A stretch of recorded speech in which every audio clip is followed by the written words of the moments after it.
अस्सलाम वालेकुम दोस्तों, welcome back to my YouTube channel.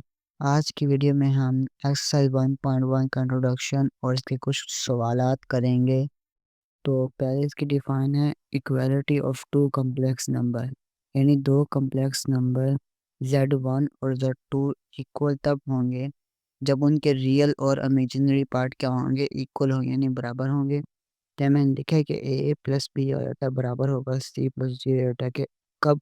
जब ए बराबर होगा सी के एंड बी बराबर होगा डी के। तो आगे चलते हैं हम। आगे हमारे पास है एग्जाम्पल नंबर 4 में कहते हैं कि if 3 + 2 iota multiply by x plus y iota, तो हमारे पास आंसर आएगा 5 + 12 आयोटा। तो हम इसे सिंप्लीफाई करते हैं। सिंप्लीफाई करने के लिए हम क्या करेंगे कि 3 + 2 आयोटा को मल्टीप्लाई करेंगे एक्स प्लस वाई आयोटा के साथ। तो मल्टीप्लाई किया, हमारे पास आ गया 3x + 3y iota plus 2x iota plus 2y iota square. तो अब हमने क्या किया कि आयोटा स्क्वायर की वजह थी हमारे पास -1। तो अब हमारे पास अगला स्टेप 3x - 2y ये आ गया, एंड देन इमेजिनरी पार्ट यानी 2x + 3y आ गया। अब मैंने आपको बताया था कि रियल पार्ट बराबर होता है रियल पार्ट के साथ एंड इमेजिनरी पार्ट बराबर होता है इमेजिनरी पार्ट के साथ। तो मैंने यहाँ लिखा है comparing real and imaginary part we have 3x - 2y बराबर आ गया 5 के एंड 2x + 3y हमारे पास बराबर आ गया 12 के। अब हमने इसे थोड़ा सॉल्व करना है। तो सॉल्व करने के लिए हमें एक वेरिएबल बराबर चाहिए होगा। तो यहाँ पर मैं क्या कर रहा हूँ कि इक्वेशन 1 को मल्टीप्लाई कर रहा हूँ 3 के साथ और इक्वेशन 2 को मल्टीप्लाई कर रहा हूँ 2 के साथ।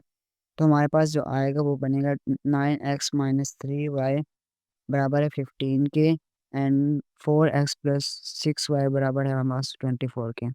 तो अगर जब हम इन दोनों को ऐड करेंगे तो हमारे पास ये दोनों क्या हो जाएंगे, कैंसिल, क्योंकि ये प्लस का ये माइनस का। तो 9 और 4 हमारे पास क्या हो जाएगा 13 और 24 और 15 हमारे पास क्या हो जाएगा 39। तो 13 यहाँ मल्टीप्लाई हो जाएगा, हम इसे क्या करेंगे डिवाइड। हमारे पास आगे आंसर आ जाएगा x का 3। हम x की वैल्यू करेंगे इक्वेशन नंबर 1 में। तो हमारे पास आंसर यानी आगे बनेगा हमारे पास 3 × 3 प्लस -2y बराबर आ जाएगा हमारे पास 15 के। तो ये 3 × 3 हमारे पास हो जाएगा 9 के, तो -2 है। अभी यहाँ माइनस हो जाएगा हो जाएगा प्लस, और यहाँ प्लस हो जाएगा माइनस। तो 9 - 5 तो हमारे पास आएगा 4। तो 2 यहाँ पर मल्टीप्लाई हो जाएगा डिवाइड, तो हमारे पास y क्या आ जाएगा 2। तो x हमारे पास आ गया 3 और y हमारे पास क्या आ जाएगा 2। आगे हमारे पास है square root of complex number. तो कहते हैं कि the square root of complex number is another complex number, यानी जब हम कॉम्प्लेक्स नंबर का स्क्वायर रूट लेते हैं जो आंसर आता है वो भी क्या होता है कॉम्प्लेक्स नंबर होता है। एंड देन व्हेन स्क्वायर जब हम उसका स्क्वायर लेते हैं तो वो क्या देता है असल ओरिजिनल कॉम्प्लेक्स नंबर दे देता है। ये बात तो आपको बताओगे। जैसे ये लिखा हुआ है स्क्वायर रूट था, हमने स्क्वायर लिया तो हमारे पास क्या आ गया ओरिजिनल कॉम्प्लेक्स नंबर आ गया। ठीक हो गया। आगे कहते हैं लेट डब्ल्यू बराबर है P plus Q iota is square root of complex number Z. Z हमारे पास क्या है एक्स प्लस वाई आयोटा। ठीक है, वो कहता है कि सपोज कर लें यानी लेट कर लें कि डब्ल्यू बराबर है पी प्लस क्यू आयोटा के और वो स्क्वायर रूट है किसका जेड का। तो यहाँ मैंने उसे लिखा है कि डब्ल्यू बराबर है स्क्वायर रूट ऑफ जेड। तो हमने लिया taking square on both side, तो स्क्वायर लेने से हमारे पास बन गया है W square is equal to Z. तो आगे हमने डब्ल्यू की वैल्यू पुट की है, वो हमारे पास है P plus Q iota, and Z की वैल्यू पुट की है वो हमारे पास है एक्स प्लस वाई आयोटा। अब हम इसे सिंप्लीफाई करें तो हमारे पास बन जाएगा, इसे हम स्केयर ओपन करते हैं, पी स्केयर प्लस 2 पी की iota plus q square iota square. ठीक है, ये वैसे का वैसा। अब आयोटा स्केयर की वजह से -1, तो ये बन जाएगा p square minus q square. ठीक हो गया, and plus 2 q p iota. अब आपको पता है कि कॉम्प्लेक्स नंबर बराबर यानी रियल पार्ट कॉम्प्लेक्स नंबर में रियल पार्ट बराबर होता है रियल पार्ट के एंड इमेजिनरी पार्ट बराबर होता है इमेजिनरी पार्ट के। तो मैंने यहाँ लिखा है comparing and real and imaginary part we get x बराबर है p square minus q square and y बराबर है 2 p q आयोटा। ठीक हो गया। तो आगे मैंने लिखा है एक चीज़, ये बुक में लिखी हुई तो फार्मूला के we know that p square plus q square का होल स्केयर बराबर होता है p square minus q square square plus 4 p square and q square. ये कहाँ से आया, मैंने यहाँ इसका लिखा है। अगर हम इसको हम सॉल्व करें तो हमारे पास ये बन जाएगी। तो मैंने इसे सॉल्व किया, ये बन गई मेरे पास P4 + Q4 and -2P² and Q²। अब यहाँ था +P² एंड Q², अब प्लस माइनस क्या होगा, माइनस, तो ये बन जाएगा हमारे पास 2P² Q²। तो ये दोबारा फार्मूला बन गया प्लस वाले का, तो ये क्या बन गया हमारे पास, ये वाली साइड बन गई। ठीक हो गया। अब आगे पास हमने इसकी वैल्यूज पुट करनी है, तो हमारे पास मैंने इसे लिखा है कि ये है 2PQ का स्क्वायर। अब हमारे पास ये था x और ये क्या है y, मैंने ऊपर लिखा है यहाँ पर आपके सामने है। तो हम दोनों की वैल्यूज पुट किए, हमारे पास बन गया P² + Q² का होल स्क्वायर बराबर है x² + y²। अब स्क्वायर ख़त्म करने के लिए मैंने क्या लिया, स्क्वायर रूट लिया। तो दोनों तो स्क्वायर रूट लेने से बन गया P² + Q² बराबर है स्क्वायर रूट x² + y²। तो अब हम क्या करेंगे, फ्रॉम इक्वेशन 2 एंड 4 हम इसे सिंप्लीफाई करेंगे। तो इक्वेशन 2 हमारे पास ये x बराबर है P² - Q², और हमारे पास अब इक्वेशन 4 क्या बन गई, P² + Q², ये बन गई हमारे पास x² + y² का स्क्वायर। अब हम इन दोनों का ऐड करेंगे, तो ऐड करने से ये प्लस का है, ये माइनस का, ये दोनों क्या हो जाएंगे, कैंसिल। एक P² दूसरा P² बन जाएगा 2P²। ठीक हो गया। और ये इसमें ऐड होगा तो हमारे पास बन जाएगा ये टर्म। ठीक हो गया। अब हमारे पास दोबारा स्क्वायर है, सॉरी, पहले ये 2 यहाँ मल्टीप्लाई हो जाए, क्या हो जाएगा, डिवाइड। तो हमने इसे डिवाइड कर दिया, अब स्क्वायर है तो हमने दोबारा इसका क्या ले लिया, स्क्वायर रूट। हमारे पास P आ गया plus minus square root, then again square root x² + y² + x/2। बात समझ आ गई। इसी तरह हम अगर Q को सिंप्लीफाई करेंगे हमारे पास आ जाएगी उसकी वैल्यू, यहाँ पर प्लस था, बस यहाँ पर क्या आ जाएगी, माइनस। दोस्तों ने कुछ ने यहाँ पर MCQs टाइप एन चीज़ें लिखी हैं कि y बराबर है 2PQ। कहता है कि अगर y इन 0 से क्या होगा, बड़ा होगा, तो इसका मतलब दोनों के क्या होंगे, सेम साइन होंगे। ये मैं यहाँ बताता हूँ आपको कैसे आया। सब हम सपोज करते हैं कि हमारे पास दोनों प्लस के हैं, ये प्लस क्या है, ये भी क्या है, प्लस का, प्लस प्लस एक प्लस वैल्यू है, यानी पॉजिटिव है, और पॉजिटिव हमेशा 0 से बड़े होते हैं। अगर इस तरह नेगेटिव होंगे तो नेगेटिव नेगेटिव मल्टीप्लाई होकर क्या बना देंगे, प्लस। तो प्लस भी क्या होगा, 0 से बड़ा होता है। तो आगे उसने लिखा है कि अगर 0 छोटा कब होगा, जब दोनों के ऑपोजिट साइन होंगे। आपको पता है कि अगर प्लस माइनस हो तो होता है माइनस, और माइनस हमेशा 0 से क्या होता है, छोटा ही होता है। और कहता है कि y बराबर 0 के कब होगा, जब या P 0 हो या हमारे पास Q 0 होगा। एक भी 0 हो गया तो हमारे पास y क्या हो जाएगा, 0। ये बात MCQ के लिए से याद रखनी है। तो आगे हमने दोबारा क्या लिया, यानी द फर्स्ट के रूट और कॉम्प्लेक्स नंबर हमारे पास क्या आ गया, क्योंकि हमारे पास था z बराबर है x + y आयोटा, तो हमने इसका क्या ले लिया, स्क्वायर रूट।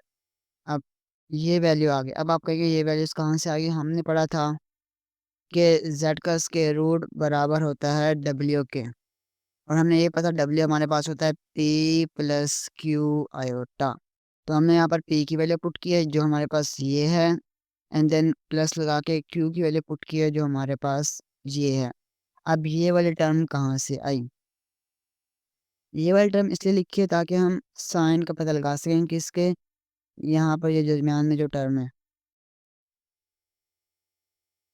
यानी दरमियान में टर्म है, इसका साइन इस पर डिपेंड करेगा। अगर हमारे पास y यानी पॉजिटिव होगा तो ये दोनों आपस में कट जाएंगे, हमारे पास ये पॉजिटिव ही रहेगा। अगर हमारे पास y क्या होगा, नेगेटिव होगा, तो यहाँ नेगेटिव आ जाएगा, ये आपस में कट जाएंगे और टर्म यही आ जाएगी। ये सिर्फ हमें साइन के लिए रखा हुआ है ताकि y पे भी डिपेंड करे, क्या करे, y पे भी क्या करे, डिपेंड करे, इस वजह से हमने यहाँ लिखा है ये। तो आगे ये थोड़ा सा और सिंप्लीफाई करता है वो, उसने इस टर्म की जगह उसने लिख दिया z का मॉडुलस, क्योंकि z का मॉडुलस बराबर होता है x² + y² का स्क्वायर रूट। तो अब हमारे पास फाइनल जो बन गया कि अगर कॉम्प्लेक्स नंबर का स्क्वायर रूट बराबर होता है plus minus square root modulus plus x divide by 2 comma iota y divide by y square root modulus z का and minus x divide by 2। ये फार्मूला अपने आता है क्वेश्चन में यूज़ होगा। तो हमारे पास ये क्या है, z हमारे पास क्या है, square root of complex number है। अगर हमें क्वेश्चन में कहीं भी कहा जाए कि स्क्वायर रूट फाइंड करो, तो हमने बस इस फार्मूले में वैल्यू पुट करनी है और हमारा क्या आ जाएगा, आंसर आ जाएगा। इसी तरह मैंने यानी इसी तरह की एग्जांपल है वो हम सॉल्व करते हैं। वो कहते हैं find the square root of complex number हमें क्या दिया 5 + 12 आयोटा। अब हमारे पास जो हमें चीज़ें चाहिए वो मैं दिखाता हूँ आपको। हमें चाहिए एक मॉडुलस, फिर हमें एक्स तो है हमारे पास और वाई भी हमारे पास, बस हमें सिर्फ मॉडुलस फाइंड करना है। तो यहाँ पर मैंने लिख दिया कि x बराबर है हमारे पास 5 के एंड y बराबर है 12 के। अब ये y क्या है, 0 से बड़ा है, तो यहाँ पर कोई भी चेंज नहीं आएगा। अगर यहाँ होता क्या कहते हैं यानी नेगेटिव नंबर, तो यहाँ पर भी क्या आ जाता है, नेगेटिव नंबर आ जाता। ठीक हो गया। तो हमने वैल्यूज मॉडुलस फाइंड किया, मॉडुलस हमारे पास आ गया 13 एंड देन हमने वैल्यूज पुट किए 13 + x हमारे पास क्या है 5। देन हमने प्लस लगाया और ये हमारा 12 से 12 क्या हो गया, कैंसिल। एंड 13 - 5 हमारे पास आंसर आ गया 9 का स्क्वायर रूट प्लस 4 का स्क्वायर रूट देन आयोटा। अब इनका स्क्वायर लिए हमारे पास आ गया +-3 + 2 आयोटा। यानी वो कहता है कि अगर स्क्वायर रूट लें हम इसका, तो हमारे पास आंसर आएगा 3 + 2 आयोटा -3 एंड -2 आयोटा। ये हमारे पास इसके क्या है, फाइनल आंसर है स्क्वायर रूट लेने के बाद। आगे हमारे पास है एक्सरसाइज 1.2। तो एक्सरसाइज 1.2 का पहला क्वेश्चन है find the value of x and y। हमने x और y की वैल्यू फाइंड करनी है। तो हमें क्वेश्चन दिया गया है कि x + y होता है प्लस 2 - 3 होता है एंड देन दिस टर्म है। अब पहली चीज़ हमने क्या करनी है कि ये जो टर्म है इसे हमने दूसरी तरफ लेके जाना है। तो इसको मैं दूसरी साइड पे ले गया हूँ।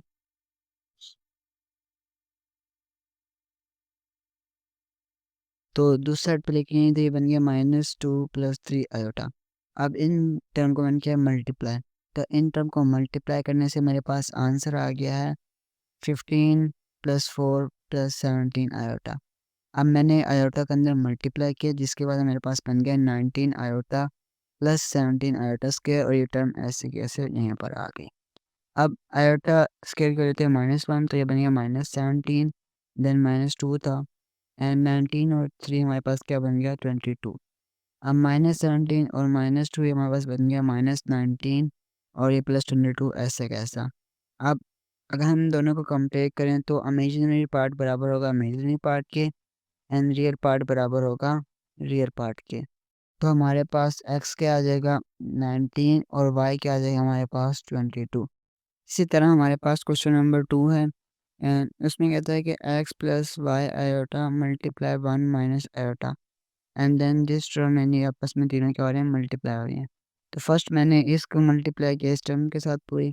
तो 2 × 5 हमारे पास -10 एंड 2 × 5 हमारे पास +10 आयोटा आ गया एंड देन -3 × 5 15 आ गया माइनस माइनस क्या हो गया प्लस हो गया एंड 3 × 5 अगेन क्या आ गया -15 आयोटा आयोटा क्या हो गया आयोटा स्क्वायर। तो इनको हमने सिंप्लीफाई किया हमारे पास बन गया 5 + 25 आयोटा। अब अगेन इसके साथ हमने मल्टीप्लाई किया तो ये 5 था 5 5 से क्या हो गया कैंसिल। हमारे पास खाली क्या बच गया -3 आयोटा। और इस तरह ये 5 कटिंग हो गई 5 क्या 25 की जगह क्या आ जाएगा 5 एंड 5 × 3 हमारे पास क्या बन गया 15 और ये माइनस और ये आयोटा आयोटा क्या हो गया हमारे पास आयोटा स्क्वायर। आगे देखते हैं हम। तो हमारे पास एक टर्म बन गई -3 आयोटा + आयोटा स्क्वायर और आयोटा स्क्वायर की वैल्यू पुट करेंगे हमारे पास वो होगी माइनस, तो माइनस माइनस क्या हो जाएगा प्लस। तो हमारे पास बन गई फाइनल टर्म 15 - 3 आयोटा। अब ये टर्म यहाँ पर क्या हो रही है डिवाइड हो रही है, उधर जाके मैंने इसको क्या कर दिया मल्टीप्लाई। तो मल्टीप्लाई किए तो मल्टीप्लाई आपको पता है कि अगर ये हम डिवाइड से जाके हमने क्या यहाँ मल्टीप्लाई से हमने क्या कर दी डिवाइड। तो डिवाइड अब मैंने आपको रूल बताया था कि डिवाइड हो तो हम उसे रैशनलाइज करते हैं। तो रैशनलाइज करेंगे तो इसके जो कॉन्जुगेट था उसके सामने मल्टीप्लाई भी करने हैं और डिवाइड भी करने हैं। तो मल्टीप्लाई यानी फर्स्ट टर्म मल्टीप्लाई यानी ऊपर से मल्टीप्लाई नीचे वाली साइड मल्टीप्लाई होगी। तो इस तरह हमने मल्टीप्लाई किया हमारे पास आ गया आंसर 18 + 12 आयोटा डिवाइड बाई 2। तो 18 को मैंने 2 से डिवाइड किया एंड 12 को भी 2 से डिवाइड किया तो हमारे पास बन गया 9 + 6 आयोटा। अब x ये इसके बराबर होगा और y इसके बराबर होगा, तो मैंने यहाँ पर यहाँ लिख दिया। एंड इसका थर्ड पार्ट लिखे, तो थर्ड पार्ट में हमें वैल्यूज़ दी गई हैं। तो x divide by 2 plus iota plus y divide by 3 minus iota बराबर है 4 प्लस 5 आयोटा के। अब मैंने क्या किया, ये नीचे हमने ख़त्म करने के लिए मैंने पूरे टर्म को मल्टीप्लाई किए इन दोनों के साथ। तो 2 प्लस आयोटा और 3 माइनस आयोटा के साथ मैंने मल्टीप्लाई किया, तो हमारे पास ये इसके साथ क्या हो गया, कैंसिल हो गया। हमारे पास बच गया 3 minus iota multiply by x. ये समझ आ गई होगी आपको। एंड अगेन जब इसको मैंने इसके साथ मल्टीप्लाई किया तो ये वाली क्या हो गई, कैंसिल। मेरे पास बच गया 2 प्लस आयोटा, उसको हमने मल्टीप्लाई किया वाई के साथ, और ये इन दोनों के साथ मल्टीप्लाई होकर ये 3 मिनट में बन जाएंगे। इनको हम अंदर अगर मल्टीप्लाई करें तो हमारे पास बचेगा 3x minus x iota, and then इसे मल्टीप्लाई करें तो 2y प्लस वाई आयोटा। ठीक हो गया। तो इनको पहले हमने 2 को मल्टीप्लाई किया, इसके बाद हमारे पास आंसर आ गया 6 minus 2 iota plus 3 iota minus iota के। इसको सिंप्लीफाई करने से हमारे पास आंसर आया y प्लस आयोटा। देन इस टर्म को हमने ऐसे का ऐसा लिख दिया। इस साइड पे हमने रियल पार्ट अलग कर दिया और इमेजिनरी पार्ट अलग, तो उसके बाद हमारा आंसर है 3x plus 2y, and then imaginary part है माइनस एक्स प्लस वाई। और इसको अगर हम मल्टीप्लाई करें तो हमारे पास आखिर में क्या आंसर आएगा वो देख। तो इसके बाद मैं मल्टीप्लाई करने के बाद मेरा आंसर आएगा 23 प्लस 39 आयोटा। ठीक है। अब ये यहाँ पर रियल पार्ट था और अब ये यहाँ पर रियल पार्ट है। ये यहाँ पर इमेजिनरी पार्ट था और ये यहाँ पर अब क्या इमेजिनरी पार्ट है। तो इन दोनों को कंपेयर करेंगे, ये बराबर आ जाएगा इसके एंड ये बराबर आ जाएगा इसके। ये मैंने यहाँ नीचे लिखा है 3x प्लस 2y बराबर आ गया 23 के, and minus x plus y बराबर आ गया 39 के।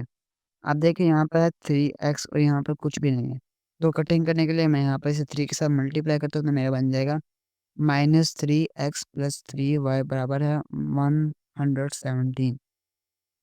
तो अब हम इन दोनों को ऐड करेंगे, तो ऐड करने से ये वाली टर्म कैंसिल हो जाएगी इस टर्म के साथ, क्योंकि ये प्लस माइनस माइनस हो जाएंगे। और 2 और 3 हमारे पास क्या बनेंगे 5 y, और 23 प्लस 117 हमारे पास बनेंगे 140।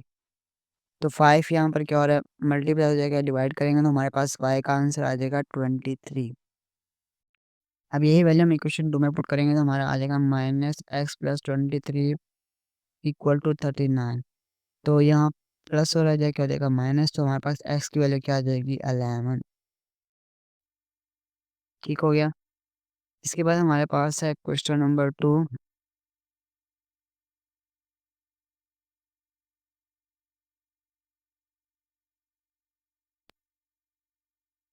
तो क्वेश्चन 2 में कहता है कि इफ z1 बराबर हो -13 प्लस 24 आयोटा एंड z2 बराबर है x प्लस वाई आयोटा, तो हमने x और y की वैल्यू फाइंड करनी है। कब, जब अगर z1 को z2 में से माइनस करें तो हमारे पास 27 और प्लस 15 आए। तो मैंने यहाँ पर जो हमें दिया हुआ है ये हमने लिखा है यहाँ पर। अब मैंने क्या किया, z1 और z2 की वैल्यू पुट की है, तो वैल्यूज पुट करने से मेरे पास ये टर्म बन गई। अब ये यहाँ पर माइनस हो रही है पूरी टर्म, मैंने इसी को इधर ले गया, ये प्लस हो गई, और इस पूरे टर्म को मैं इस तरफ ले गया। तो -13 था प्लस 24, एंड ये माइनस हो जाए क्या हो गया प्लस, और यहाँ ये प्लस हो जाए क्या हो गया माइनस। तो इनको हमने सिंप्लीफाई किया, हमारे पास आ गया 14 प्लस 9 आयोटा। तो इसको हमने हल किया तो एक्स वाली टर्म एक्स वाली टर्म के बराबर आ जाएगी और आयोटा वाली टर्म आयोटा के बराबर आ जाएगी। तो हमारे पास एक्स बराबर आ गया 14 के और वाई बराबर आ गया 9 के। आगे हमारे पास है क्वेश्चन नंबर 3। तो क्वेश्चन नंबर 3 में कहते हैं कि find the value of x and Y.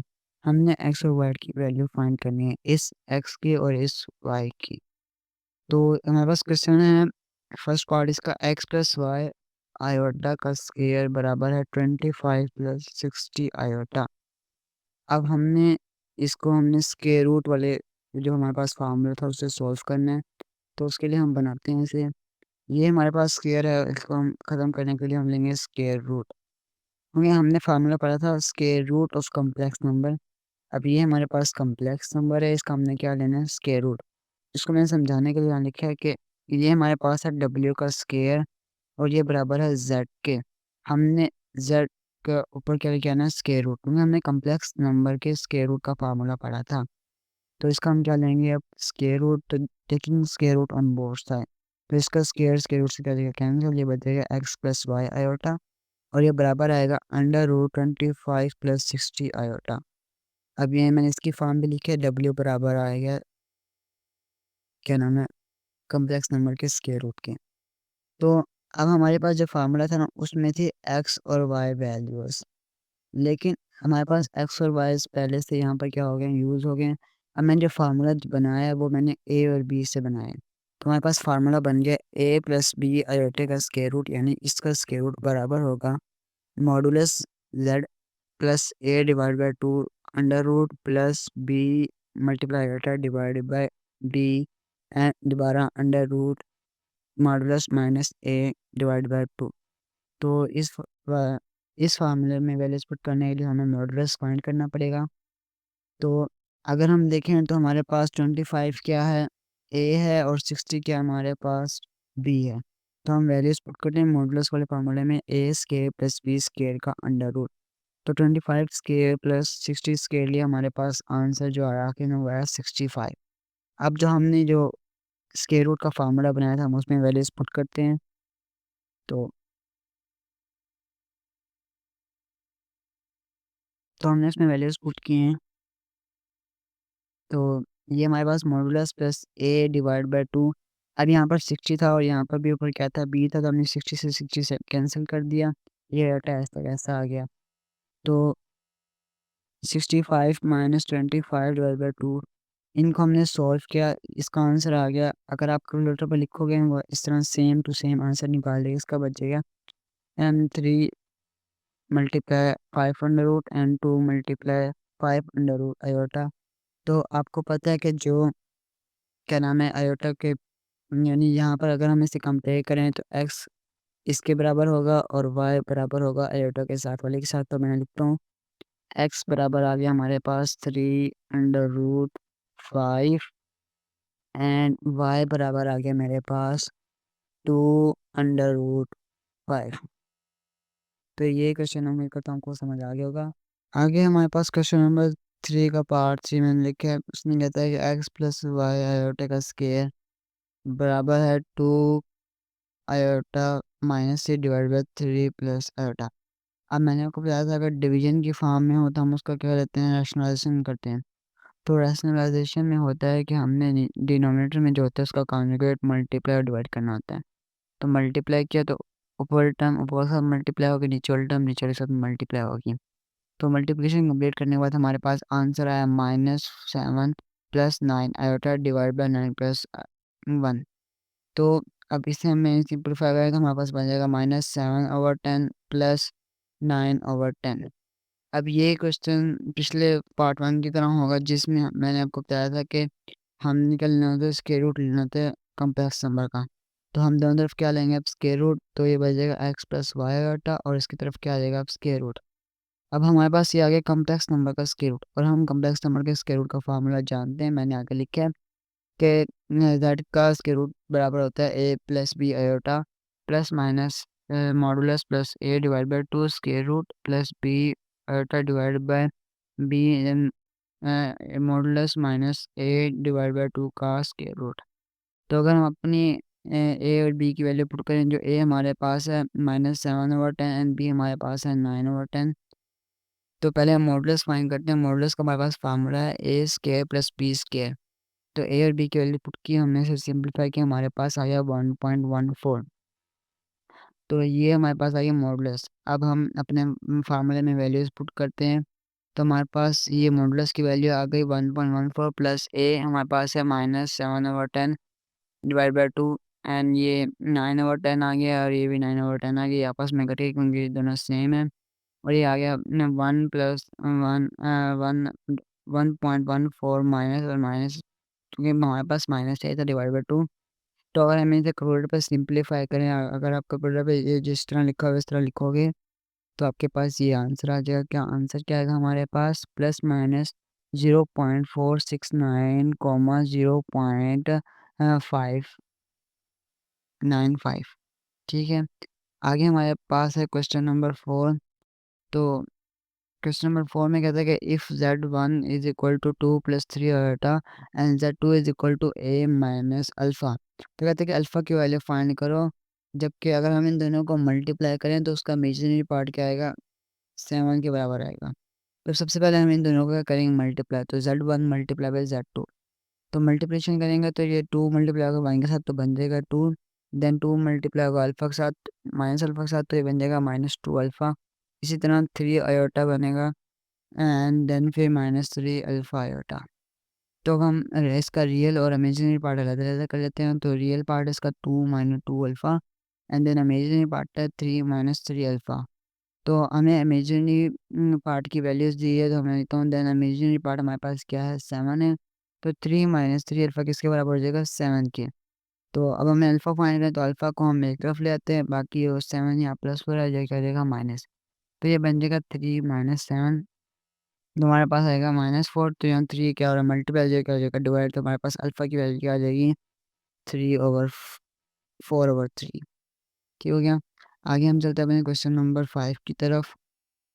तो क्वेश्चन नंबर 5 में कहता है कि if z1 is equal to x plus y iota and z2 is equal to a plus B iota, तो फाइंड करने हमने x, y, a and b such that हमें z1 plus z2 दिया हुआ है एंड z1 माइनस z2 दिया हुआ है। तो आपको नज़र आ रहा होगा कि अगर हम इन दोनों को ऐड करें तो ये वाली टर्म इस टर्म के साथ क्या हो जाएगी कैंसिल, यानी ये वाली टर्म इस टर्म को क्या कर दी कैंसिल। तो अगर हम इन दोनों का ऐड करेंगे तो हमारे पास क्या बन जाएगा 2z1 और इधर इन दोनों का ऐड करेंगे तो 10 जमा 6 हमारे पास क्या आ जाएगा 16 एंड 4 और 2 हमारे पास क्या बन जाएगा 6। अब ये 2 यहाँ मल्टीप्लाई कर देगा डिवाइड, तो यहाँ बन जाएगा 8 प्लस 3 आयोटा। ठीक हो गया। अब हमारे पास z1 था x प्लस वाई आयोटा, तो हमने यहाँ लिख दिया। अब x बराबर होगा 8 के एंड y बराबर होगा हमारे पास 3 के, क्योंकि ये हमारे पास यहाँ पर रियल पार्ट है और ये हमारे पास यहाँ पर रियल पार्ट है और ये यहाँ पर हमारे पास कम्प्लेक्स यानी इमेजिनरी पार्ट है, तो हमारे पास यहाँ क्या है इमेजिनरी पार्ट है। तो अब हमने क्या फाइंड करनी है ए और बी की वैल्यू। तो हम जो z1 की वैल्यू है वो पुट करते हैं इक्वेशन 1 में, तो हमारे पास बन जाएगा 8 प्लस 3 आयोटा प्लस z2, तो इस ये बराबर आ जाएगा 10 प्लस 4 आयोटा। अभी यहाँ सारे टर्म प्लस हो जाएगा, हम इसे क्या करते हैं माइनस, तो 10 में से 8 क्या 2 आ जाएगा, 4 में से 3 क्या तो हमारे पास क्या आ जाएगा आयोटा। अब ए बराबर होगा हमारे पास 2 के साथ और बी हमारे पास क्या होगा -1 के साथ। तो ये था हमारे पास क्वेश्चन नंबर 5। आज की वीडियो में बस इतना ही, अगली वीडियो में इंशाल्लाह हम इसका पार्ट 2 करेंगे। तो अगर आपको वीडियो पसंद आए तो चैनल को लाइक और सब्सक्राइब कर दें और अपने दोस्तों के साथ भी शेयर कर दें ताकि उनके भी कॉन्सेप्ट क्या हो जाए क्लियर हो जाए। शुक्रिया।